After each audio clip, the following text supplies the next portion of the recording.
So, ladies and gentlemen, welcome to our conjunction video of this week. And today we're going to be covering Sun, Mars, and Ketu conjunction. And what happens when these three planets are conjunct in your horoscope in one house. And that's what's known as a conjunction. They're in the same sign, same house in your horoscope. And I'm going to pretend like these three planets are very close together. Most of the people do not have these three planets closely together. So the effect of the conjunction is not really felt that strongly.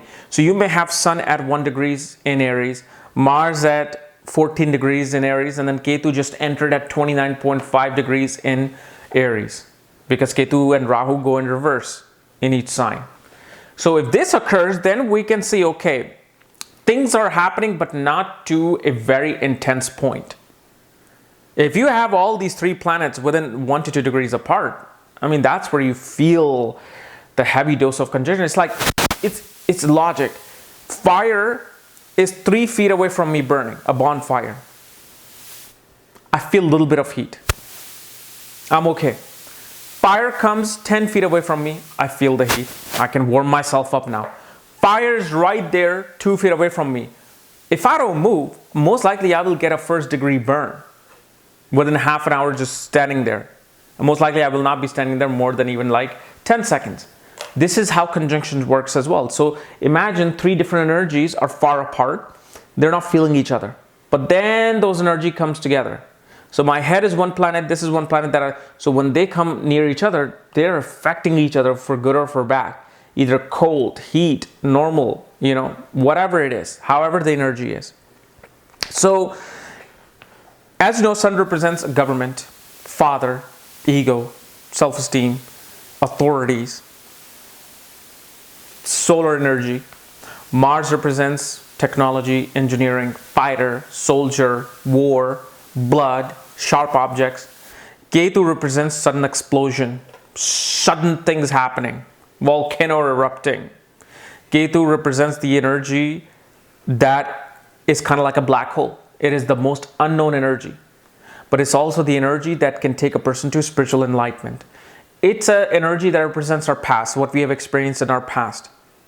Ketu also represents wandering and not knowing what's going on, because it's a planet with no head. So wherever it's placed, it's kind of like you wander, not knowing what is happening. But at the same time, Ketu also represents research work, diving deep into to understand something. Why is Ketu research and not Rahu? Because remember, when you do not know something and you need to know something, what do? You research about it. Well, I don't know astrology, but man, this is fascinating. Yet I just feel so lost.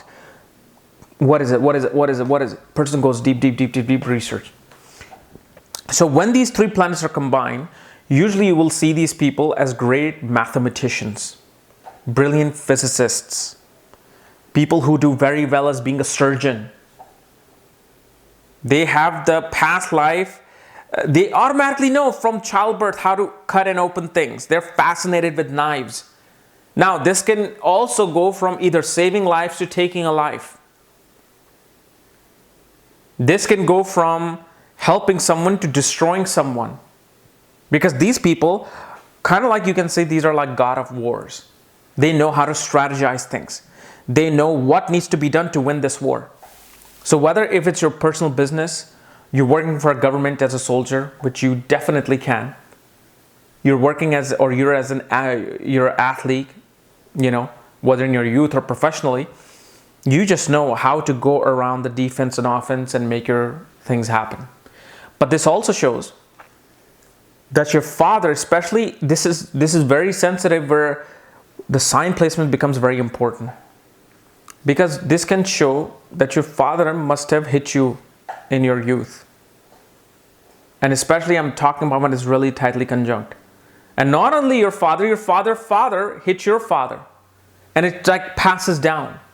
Father becomes either extremely abusive and eruptive, or father can be your best friend. Father can be like your brother. And also, since Mars represents younger brother or male figures, you get male figures that try to put in their authority on you. Usually these people do not really get along with too many alpha males because they themselves are alpha males. So when they come across either their siblings, cousins, friends, whoever they come across, somehow they get into that power struggle with them. Because the other person and you are trying to overpower each other. Because now 3 planets are involved, not just 2. This can also shows either great build of muscles or extreme weakness in muscles. That also depends upon the sign. If if Sun is weak and this conjunction happens in the 4th house, this can not only show that the person had an extremely abusive childhood, but also shows that they were quite lazy. They just did not have the energy to go out there. But if this conjunction occurs in the ascendant, even if the Sun is debilitated, Mars debilitated, these people know how to go around and win that battle. These people will also, and I've noticed it actually in the 1st, 7th axis, these people just get attacked a lot. They get into physical fights. And they somehow enjoy that. It's like they're not afraid of the fact that they will be feeling pain from a punch from the other opponent. Because Ketu energy is here trying to make them not think about their actions. Because Mars is actions. Mars is how you put your actions out there. Sun represents that soul. That how is your soul, somehow your instincts, somehow stop you from doing things or stop you from taking or make you want to take some actions. Here with this Ketu energy, if it's very close, a person just cannot think. If they're angry, when they get angry, it's like a volcano bursting and they will go at the person. And this is why I really feel that Rahu Ketu energy always kind of somehow do the same thing. Because in higher divisional charts, higher harmonic charts in Vedic astrology, Rahu Ketu are same energy. There's the same entity. Just imagine like me and a copy of me in a different shape and form on directly opposite end, and we're telepathically connected. We just know how we are playing this game with everybody. This can also show that you have past life unfinished business to finish in this life with your father and perhaps even your younger sibling or your brother. Now that could be good or for bad. Perhaps you do some business with your brother and your father and it exploded just very well. Or somehow your father and your brother end up ruining your financial life. And Ketu here connected with these 2 planets definitely show that this person has a lot, it's like a hidden volcano within them. Like the moment you disrespect them, like these people are all about respect. They want to get that respect. The moment you disrespect them, bam, they explode. They demand and command respect. Yes, those are negative qualities because you got, 2 tamasic planets conjunct 1 sattvic planet, but that sattvic planet is also a very hot planet. So now 2 energies are overpowering this Sun energy. So the personality becomes extremely authoritative. You will also see these people either enjoy extreme spices or extreme sweets. Either they love red meat and they enjoy it, or they never touched red meat. It's extreme with them. But you will see these people living a normal life most of the time. Nothing what I say might happen. Why? Because of the fact, let's say if they are born in Mahadasha of Rahu, or they're born in Mahadasha of Jupiter, they're not going through the planetary Mahadasha of Sun, Mars, or Ketu. Because after Rahu of 18 years, they will have Jupiter come in for 16 years. Then they'll have Saturn come in for 19 years. Then Venus for 20 years. Literally, majority of the life will be just normal. When these planets show their results is through their planetary operating period. But that does not mean that these planets will not operate in your life. They will. On Antra and Paryantra Dasha level, meaning sub-period and sub-sub-period. They will come into play through, let's say, Charadhasha of Jaimani, where they will do this, give results related to their significance as their karakas. And I know this is very complicated stuff for new people, but once you get to learn for it, it's easy. Let's say Sun is your Atma Karka, Mars is your Amatya Karka, and then they're conjunct Ketu. This shows you are bringing a past life luck to rise to the top and be at a throne of either politics, corporation, business world. Because Atmakarka, Matyakarka are creating a Jaimari Raj Yoga.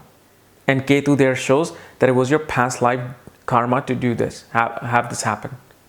Now, if your sun is Atmakarka, Mars is Ghatni Karka. And these are all Karkas in Gemini astrology depending upon the highest to lowest degrees. Highest degree is Atmakarka, lowest degree is Dharakarka. Soul and your spouse. Sixth highest degree becomes that obstruction, dealing with all the obstacles, enemies. So if Atmakarka is conjunct the Ghatni Karka with Ketu, and the Charadhasha starts of that sign where this is placed in, and depending upon if a planet is neutrally placed, one is exalted or one is debilitated, then this can show that, one will face enemies, one will face certain things that will come up in their life.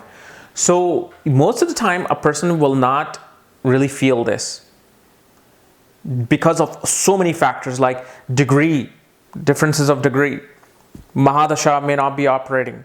Perhaps this conjunction, which is such a hot, heavy conjunction, may be getting an aspect of Jupiter. Perhaps an exalted Jupiter is looking at this conjunction and blessing this conjunction. And so all the negative things have calmed down. This is why it's so important to not just rely on this conjunction, meaning that I'm giving you, but to realize all the factors. There could be two different planets looking at these at this conjunction. And they could be either protecting it, blessing it, or they could be disturbing that energy even more. And you will also notice that with this conjunction,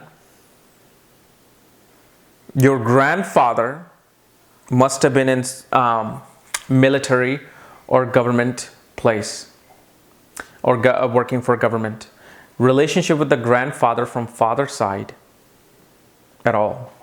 But, this is a conjunction where a person is fiery, but they're coming around the exact same energy of fiery people wherever this house is placed. Seventh house can bring a very dominating, fiery spouse. And you yourself are becoming fiery because the same conjunction is affecting your ascendant, your ego. So it is very, very important to understand this concept. But this conjunction simply just should be studied carefully with not only the birth chart, but look at Namansha chart to see the dignity of Ketu, Mars and Sun, especially Sun. Because that is your soul, your Atma, that is your ego into this three-dimensional Maya. And depending upon how the foundation of these planets are, the surface will operate like that. Your birth chart is the surface. Namansha is that foundation. Foundation is strong and sturdy and surface is weak, still it will not be all the way moving. It'll just be a little bit moving. But if the foundation is weak and the surface is also kind of weak, that's where things go haywire. But again, like these people will do very well in the government related career, military, physics, mathematics, research based work, nuclear physics. And this if you're grown up in a wrong country in a wrong time, this can make you a suicide bomber. This can make you a be part of a terrorist group, go into gangs. All of these things have to look at to where the person is born, the condition, what other malefic or benefic planets are aspecting, and that's how you study this conjunction. Okay.